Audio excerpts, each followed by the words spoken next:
Hello, back with another one.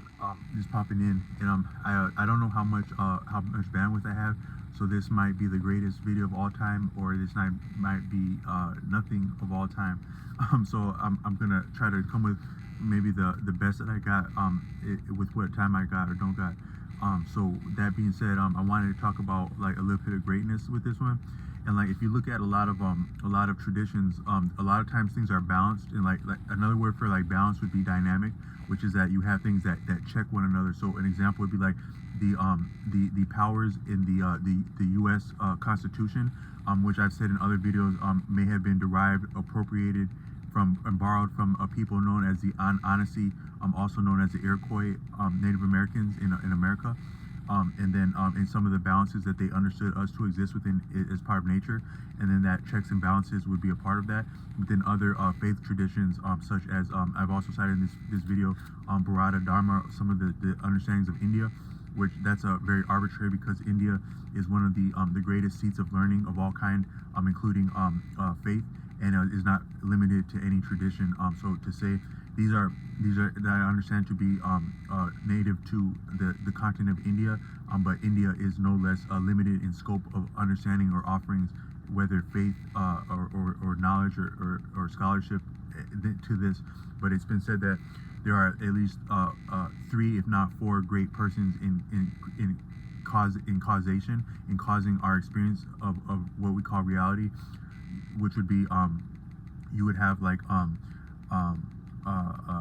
Shiva, you would have Brahma, and Vishnu, and that Shiva is attendant of destruction, and that's not a negative thing. That's you actually can't create without destroying, and yet you also cannot maintain without destroying. So, and then you could say that Brahma is in motion and causation and consequence and having effect.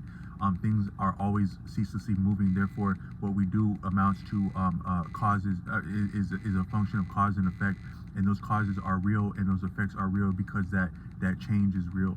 And then you also have Vishnu, which is associated with maintenance and protection and grace. And you can't have any of those without the other one. You can't have the maintenance nor the creation without destruction. You can't have the destruction without the creation and the maintenance, and you can't have the maintenance without the creation and destruction. So those are always with us.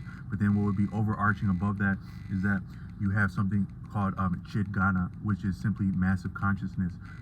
Chid being consciousness and massive being great, as I understand, and that may be a solemn and awesome word for what is great is Chid Gana, and all of those three would be no less awesome, but no less components and composites of something great and greater than great, which is Chid Gana. So when you say Chid Gana, there may not be anything that you're not referring to have currently or yet exist within that word Chid Gana when you say that.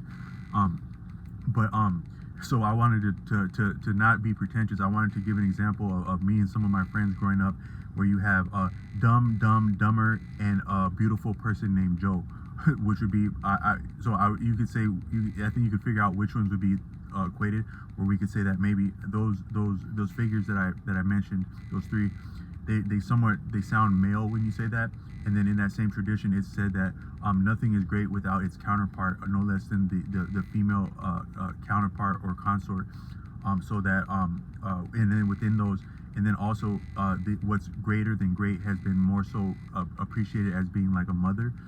So when I say Chidgana, it may sound masculine, but it can is easily, if not necessarily, be female more so as being what's really truly great. So I'm taking us three idiots and then this beautiful girl. That this is a real story from when I was very young, and but I'm not gonna put people's names, but so you had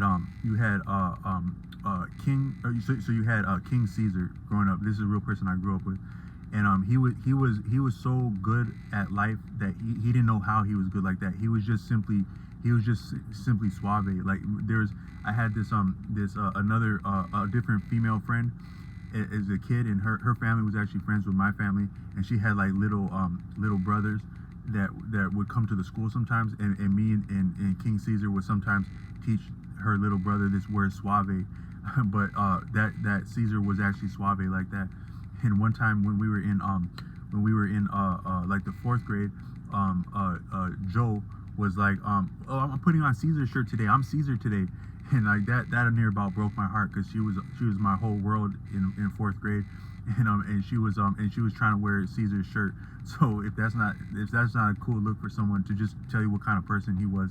But he was actually my friend, and like sometimes we would talk to each other on the phone, and we would try to like share answers, like we would collaborate for like doing homework on the phone, and like getting over on class.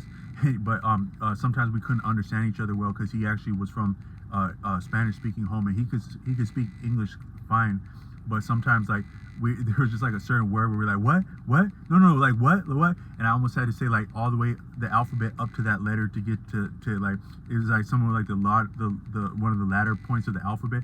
So I was almost be like, okay, so A B C D E F G H I J K L M N O P Q R S S, like that. S. So but he was cool. And then we were talking about this girl Joe, and he was like, oh yeah, she calls me all the time, like he was getting tired of her calling him. And I was like how do you get the most beautiful girl in the school's phone number in fourth grade, and she's actually she's blowing your shit up, and you don't got time to answer it.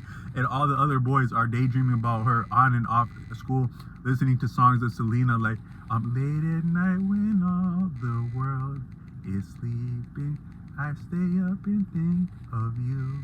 And at that time, I'm thinking about that girl. Also the bad teacher in fourth grade, because she was beautiful, and she was nice to all the students. So we were all in love with her. So I'm thinking about one of those two, like listening to that song at night, hurrying up to fall asleep, because I can't wait to go and see the beautiful girl the next day at school. And she's blowing my friend's shit up, and he can't stand her ass. And but then, so she did. Joe actually liked King Caesar in fourth grade, and then yet again in fifth grade when we were in fifth grade. But then there had been a bad King Greg, Greg the Terrible, in third grade, and he was wrecking havoc in third grade, and then somehow he went away somewhere for fourth grade, and we got a chance to breathe. We got his his foot was off our neck, so we could breathe a little bit around the bad girls, and then the basketball court.